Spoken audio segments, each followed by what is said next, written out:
Hello friends, this video on gravitation part 18 is brought to you by examfear.com.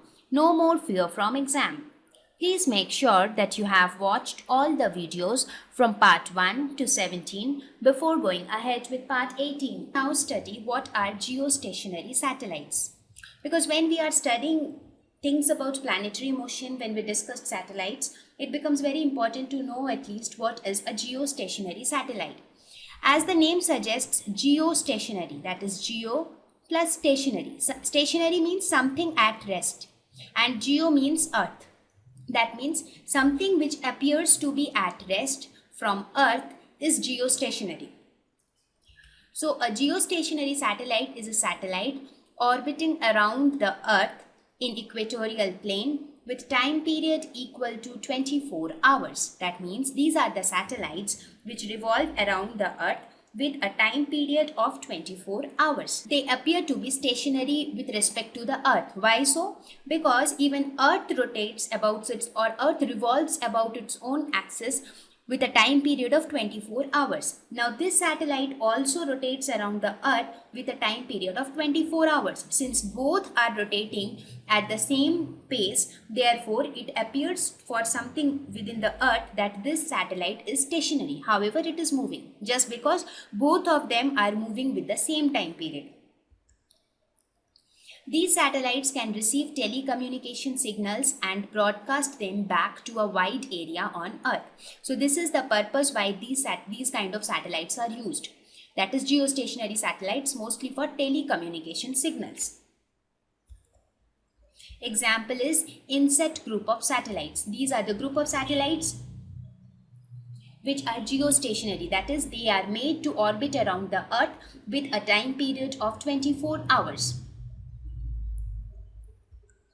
Now we'll see another class of satellites, that is polar satellites. What are polar satellites? They are low altitude satellites. That means these satellites revolve or orbit around the Earth at lower heights. That is low altitude satellites. They orbit around the Earth in north to south direction. Now normally in what direction Earth moves? Earth moves from east to west, right? See, if you see, Earth moves from east to west. Now when you talk of a satellite which is a polar satellite, it moves in this fashion. That means it moves in this fashion, somewhat like this. If I draw it in figure, it would be something like this. So it will be traveling from north to south, whereas the Earth will be moving from east to west. So in these kind of satellites, how they are utilized is a camera is fixed above such a kind of a satellite can view only small strips of Earth in one orbit. Because see, when this satellite is moving in this way, so a camera which is fixed on this satellite can only view this strip of the Earth, right? Suppose a camera is fixed, so it will be able to view only this portion of the Earth.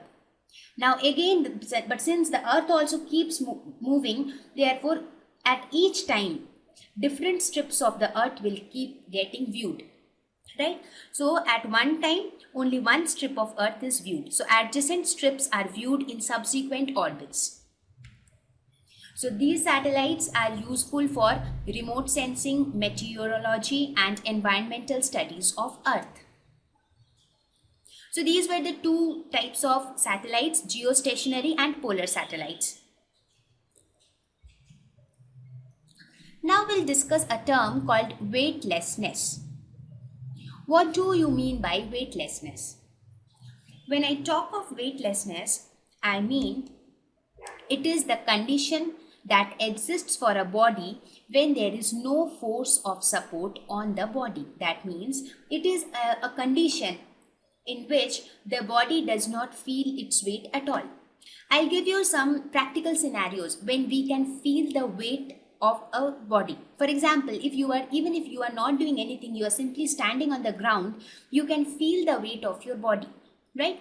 But there are certain conditions when you do not feel the weight at all. For example, during a free fall from a, say, 2-story building, if you are falling down, or if any of you have ever tried bungee jumping, during that period, you will not feel your weight. You will feel as if you don't have any weight at all. So that condition is known as weightlessness. when there is no force of support on the body. You don't have any force around you which is supporting you. You are under a condition of free fall. Here you can see in this case, the apple, when it falls down the tree, when it is falling down towards the ground, this is a state of free fall. So it is under a state of weightlessness, right?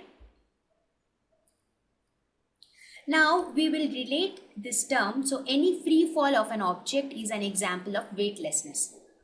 Now we will relate weightlessness to the orbital motion of satellites. How is weightlessness related to the motion of the satellites? Now in case of a satellite, let us suppose this is the Earth and this is a satellite which is rotating around the Earth. So what happens in this case? There is an acceleration which acts towards the center of the Earth, right? What is that acceleration? There is one acceleration which is called centripetal acceleration, which is acting towards the center of the Earth, right? At the same time, there is one acceleration which is Earth's acceleration due to gravity, which is balancing this centripetal acceleration. That means these two accelerations are equal in magnitude and they are balancing each other. So if you consider of a situation inside the satellite, so inside the satellite everything is in a state of free fall because there is no acceleration at all. So when there is no acceleration at all, that means whatever movement is taking place is under uniform velocity. Therefore, you can say that inside a satellite, weightlessness is experienced. So inside an orbiting satellite, weightlessness is experienced.